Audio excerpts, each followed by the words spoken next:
Hello and welcome to Need to Know, the programme that keeps you up to date on the big issues in the world of education. In this programme we look at performance management and how it affects teachers. Here to explain how it works is Mike Baker. Let's start with the basics. What is performance management and why is it important to teachers? Well, it's a system for appraising how teachers are doing in their jobs against their job description, also looking at where they're going in the terms of their future career. So they'll all be sitting down at some point with a reviewer, either head teacher or line manager, to discuss their aims and go through their objectives. And also there'll be classroom observation, which we'll hear more about later on. And of course there is a link to pay. It's not all about pay, but it is a link to pay, which of course makes it very important to teachers. Put it in context. What's the history of performance management?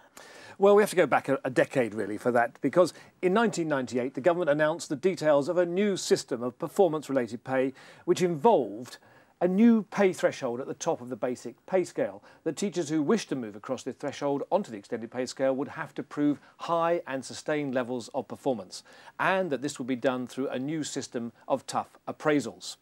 Now, this was controversial because while performance-related pay was common enough in the private sector, it was treated with great suspicion in the public sector.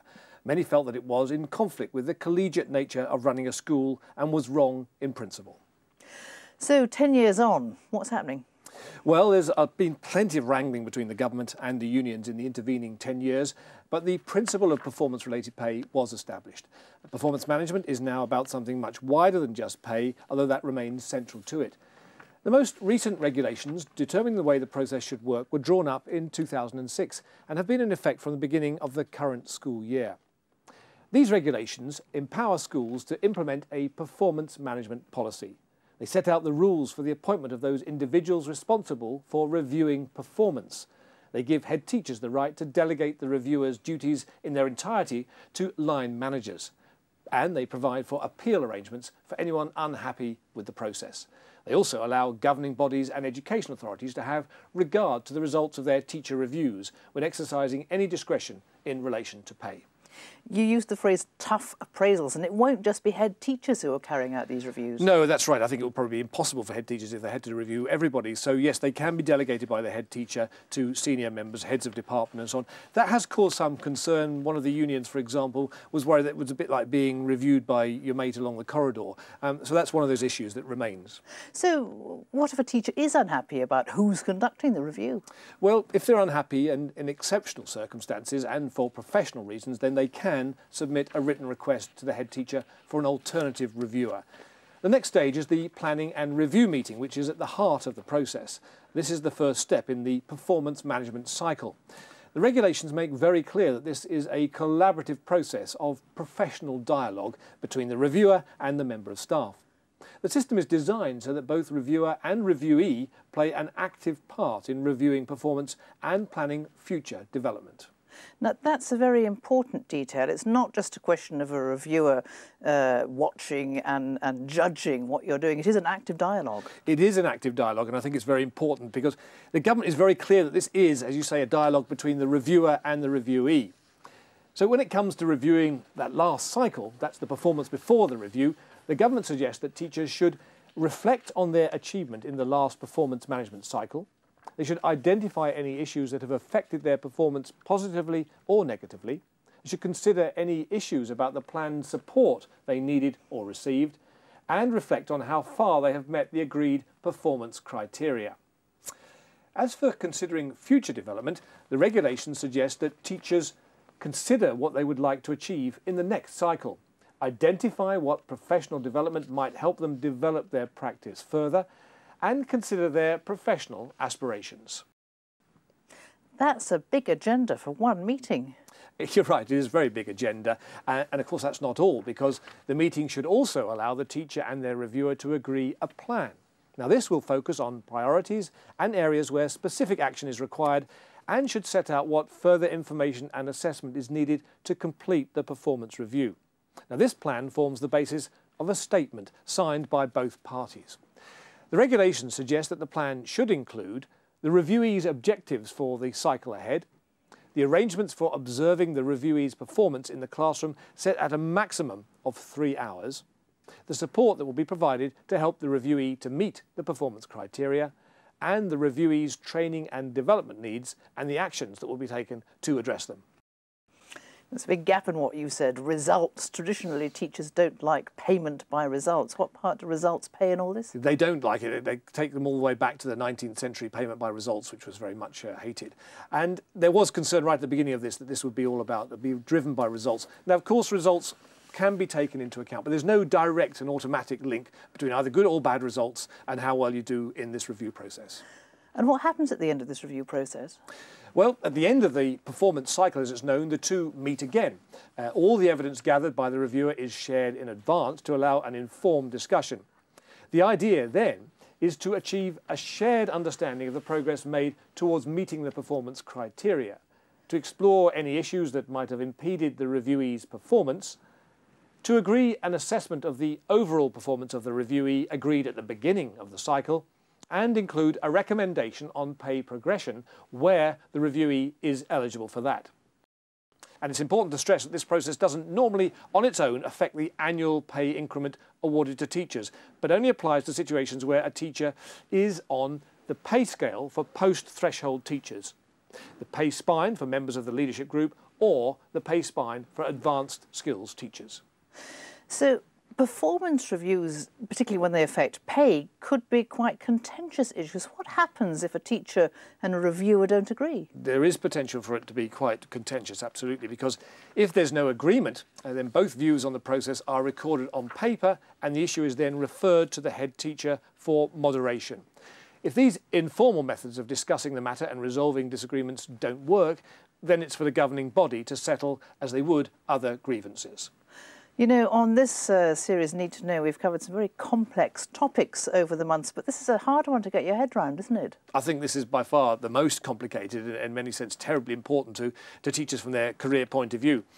And fortunately, though, we have two expert voices that can help us through these issues. And first, I recently met up with Chris Keats, General Secretary of the NASUWT, and asked how she thinks the new performance management system has been working in practice. Well, the revised regulations came in from the 1st of September 2007. We're at the moment gathering data in partnership with governments and the other partners that we work with, because of course we all agreed these revised regulations. We've got a very mixed picture. What is absolutely clear is that the big problem is that teachers still feel that despite a 3-hour limit on observation, that they're still being over-monitored. What could be done then about classroom observation? It seems to be one of the biggest concerns. What are the guidelines? What could a teacher do if they feel that things are being exceeded? Well, if a teacher thinks that the 3-hour limit has been exceeded, then they really need to be raising that with the head teacher. They then need to be raising that with their union. And then in addition to that, NASUWT as a social partner would raise that in the national forums we have that are actually monitoring the implementation. But it was absolutely clear that teachers feel this is a big issue for them. They feel that they're not getting developmental observation. What they're getting is monitoring. And this also raised the interesting issue of the relationship between the teacher and, say, the head of department who may be doing the reviewing. If a teacher is not happy with that, again, what can they do? What grounds of appeal might there be, or for asking for a different reviewer? Well, there's provision in the regulations for a teacher to ask for a different reviewer, but it would have to be in exceptional circumstances and on professional grounds. There'd have to be some professional problem with that.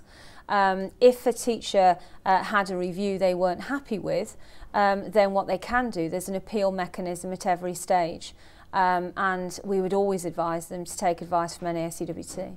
What for you are the key principles that ensures that performance management is about career development and rather than about some sense of more punitive monitoring or simply a link to pay?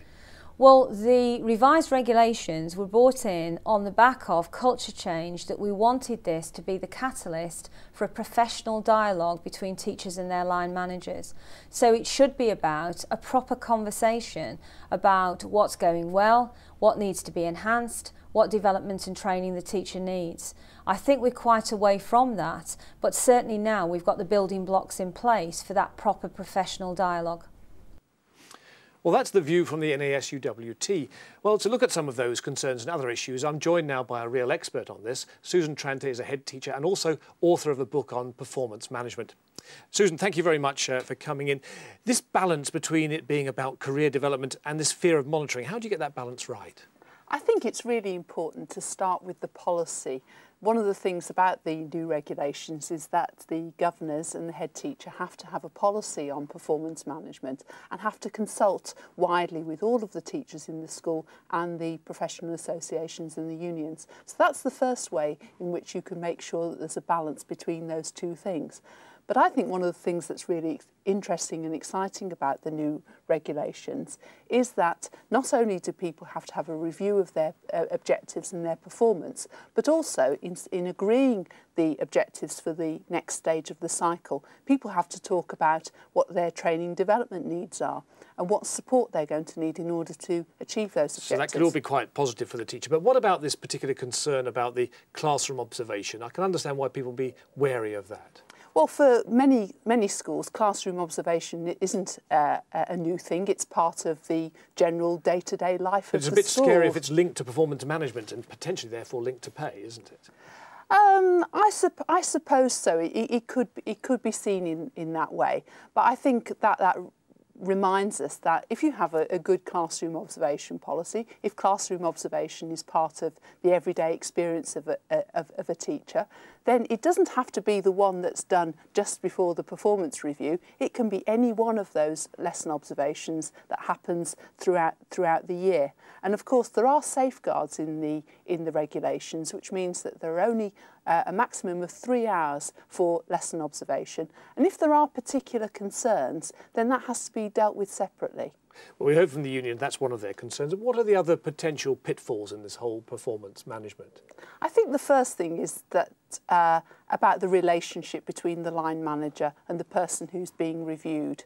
It's a change in relationship for some people, and so it reminds us that people do need to be trained in order to do that, and also there has to be all the things like grievance procedures, there have to be appeals, and there has to be a moderation to make sure that what's right for what's happening in one area is the same as what's happening in another area of the school. So it's fair and equitable for everyone. OK, and finally, fairly briefly, what about head teachers? Do they get reviewed as well? Oh yes, head teachers have been reviewed for quite a long time, and the governors have to appoint a panel of governors who are going to review the head teacher's performance and take advice from an external advisor who's the school improvement partner. Susan Tranter, thank you very much, and it's interesting to know that heads are also being reviewed. Thank you. So that's how it's all going to work. Does this mean the dream of 1998 has turned into reality? Well, I think some of it. I mean, some of the aspects that were in there initially about getting rid of teachers who weren't doing so well, that's gone. Some of the stronger links with pay have gone, but there's a lot left. Well, that's what you need to know about performance management. You can find out much more via our website. Until next time, from Mike and from me, goodbye.